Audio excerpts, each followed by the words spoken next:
all of those things clearly are kind of coming to sort of haunt us as a world. And that's the kind of environment that's going to kind of continue. We don't seem to kind of have a lot of, I would say, certain times as we go ahead, and that's where agility, dynamism would always help. Now, the good part there is India seems to be placed well, right? We have a stable government.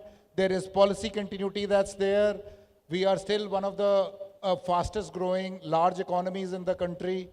So it kind of all seems to sort of add well. And that's the good part, about us at least. Now, maybe if I were to talk still about,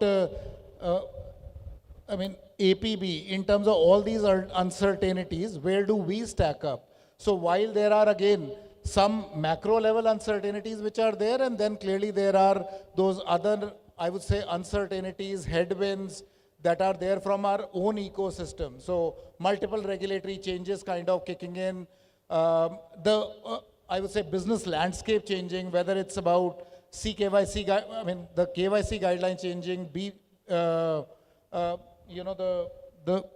the BC guidelines changing, all of that kind of adding up in terms of creating a complex environment for us. But the good part is that we've kind of established a strong business foundation as far as business is concerned. So, if we look at it, and some of you would have heard us talk about it in the past as well, that there are those 4 diversified verticals that we've created between consumer, merchants, B2B digital, and platforms business. So fundamentally, it means that there is reasonable amount of spread that we've kind of created.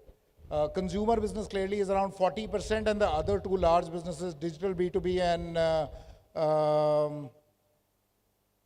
platforms, is both 30%. So a very well, I would say, diversified kind of business, right? The other is scale that we've achieved. And you've heard about both benefits of scale as well as, let's say, some bit of challenges in terms of managing scale. But we are nearly 150 million MTUs, 150 million MTUs. It literally means 1 out of every 10 Indians is kind of transacting with us. So that's really, really a big scale that we've achieved.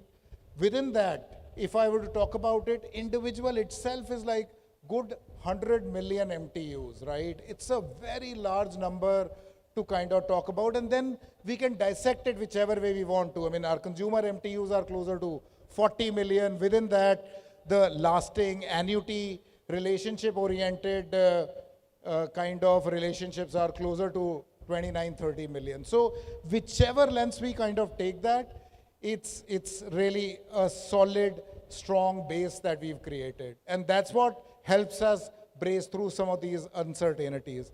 And then the other pieces which we've always been talking about, whether it's about deep relationship that we've established on the B2B side, whether it's about that annuity business that I kind of mentioned, or it's just about our own ability to continuously innovate. So to that extent, a combination of that really puts us in a good place in a, I would say, ever-changing environment. So that's really, I would say, the context that we are in.